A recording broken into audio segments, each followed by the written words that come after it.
Assalomu alaykum. Bugungi videoda osonprice.uz saytida joriy etilgan so'nggi yangilanishlar bilan tanishib chiqamiz. Ushbu o'zgarishlar distribyutorlar uchun bo'lib to'lash shartlarini kiritish, ular asosida avtotanlash va savatda shartlarni taqqoslash imkoniyatlarini qamrab oladi. Hozir esa ushbu shartlarni qanday kiritishni ko'rib chiqamiz.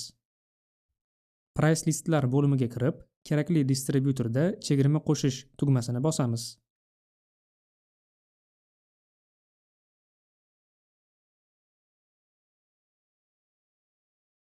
Bo'lib to'lash shartlari qismida ikki yangi maydon mavjud.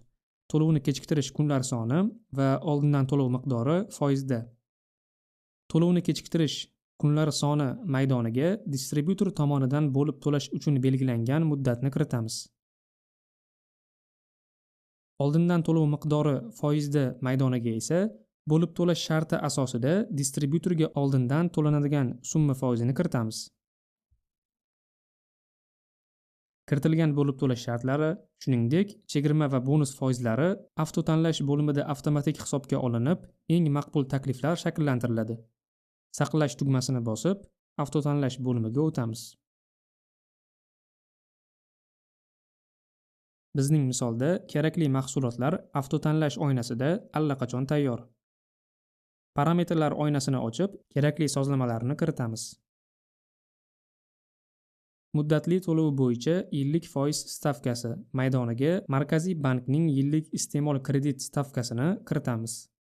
Hozirda bu ko'rsatkich o'rtacha 26% ni tashkil etadi. Dolzarb stavkani onlayn manbalardan tekshirishingiz mumkin. Eslatma: bo'lib to'lash shartlari hisobga olinishi uchun ushbu maydonni to'ldirish shart. Aks holda ular avtotanlashda inobatga olinmaydi. Qo'llash tugmasini bosamiz.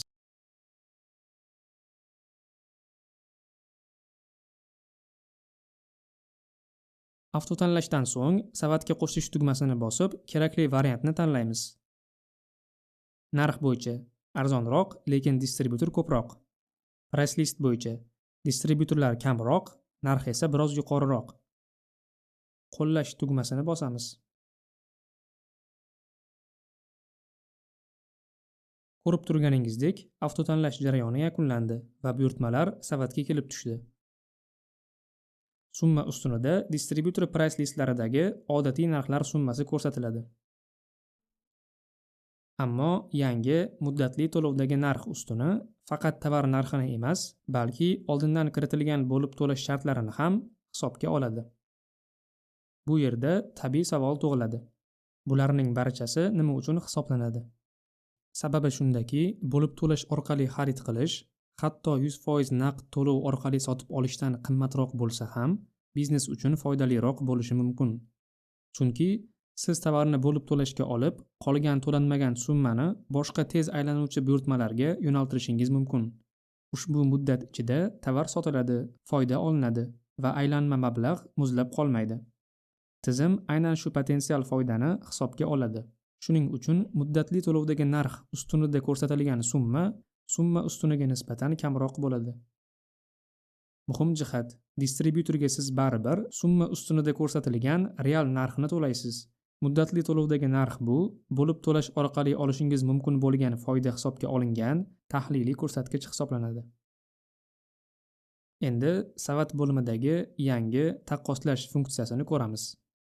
Bu funksiya orqali distribyutor pricelarini ularning bo'lib to'lash shartlari asosida taqqoslab, narx farqini ko'rish hamda buyurtmani foydaliroq pricega o'tkazish mumkin. Keling, Farmakosmosdagi 13 million so'mlik buyurtmani boshqa distribyutor bilan taqqoslaymiz. Buning uchun menyudan taqqoslash tugmasini bosamiz. Bu yerda ikki variant bor. Tanlangan distribyutor shartlari bilan taqqoslash, Farmakosmos shartlari ikkinchi pricega qo'llaniladi. Narx va shartlar bo'yicha taqqoslash. Har bir distribyutor o'z shartlari bilan alohida taqqoslanadi. Hozir birinchi variantni tanlaymiz. Bu holatda Farmakosmos priceidagi bo'lib to'lash shartlari ikkinchi distribyutorga qo'llanib, natija ko'rsatiladi. Agar shartlar oldindan kiritilgan bo'lsa, ular shu yerda chiqadi.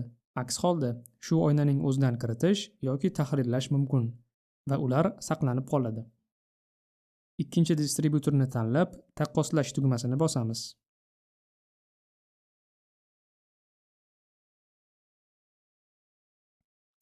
Ochilgan oynada ikkita bo'lim mavjud.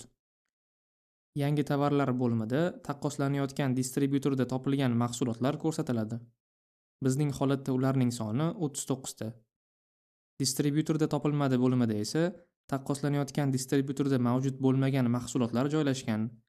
Misolda bu 80 ta.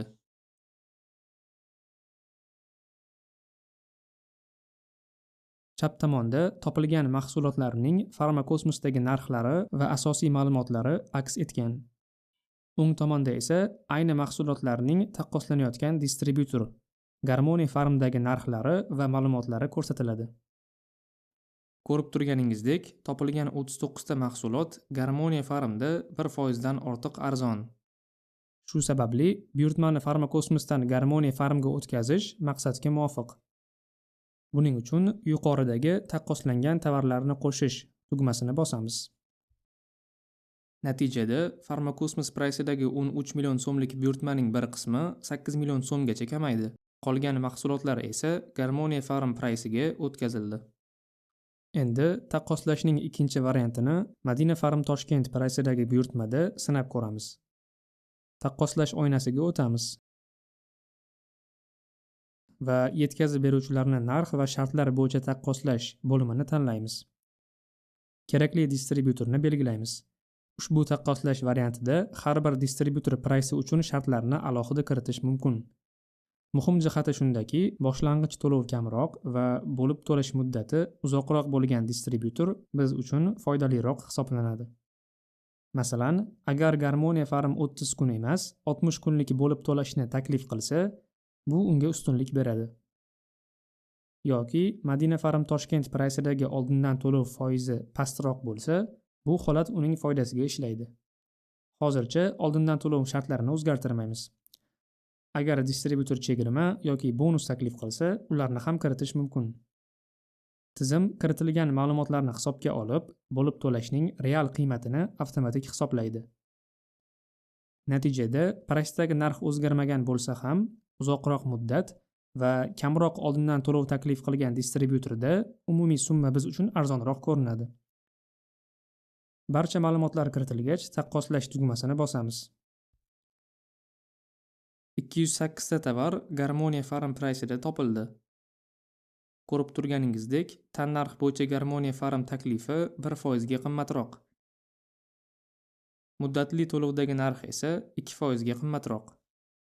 Agar taqqoslash jarayonida umumiy summa baribir qimmatroq chiqsa, aynan shu oynaning o'zida bir martalik chegirma qo'llashimiz mumkin. Bu imkoniyat faqat shu ikkinchi taqqoslash rejimida ishlaydi. Chegirma faqat bitta buyurtma uchun amal qiladi va kiritilgandan so'ng o'zgartirib bo'lmaydi. Masalan, distribyutor bilan kelishuvga ko'ra 5% chegirma berilsa, umumiy summa kamayadi va taklif biz uchun foydaliroq bo'ladi. Bu yerga chegirmani kiritamiz va yangilash tugmasini bosamiz. Mana, chegirmadan so'ng muddatli to'lovdagi narx kamayib, minusdan plyusga o'tdi. Agar o'zgartirish kiritishni xohlamasak, bekor qilish tugmasini bosib, savatga qaytamiz. Yoki taqqoslangan tovarlarni qo'shish tugmasini bosib, topilgan mahsulotlarni savatda tanlangan distribyutorga o'tkazishimiz mumkin. Ushbu videoda so'nggi yangilanishda oson praysga qo'shilgan bo'lib to'lash shartlari va ularga bog'liq o'zgarishlar bilan tanishdik. Agar sizda savollar qolgan bo'lsa, ko'rsatilgan raqamlar orqali biz bilan bog'lanishingiz mumkin. Oson apteka dasturlari bilan biznesingizni oson boshqaring va yangiliklar bilan hamnafas bo'ling. Biz bilan hammasi oson.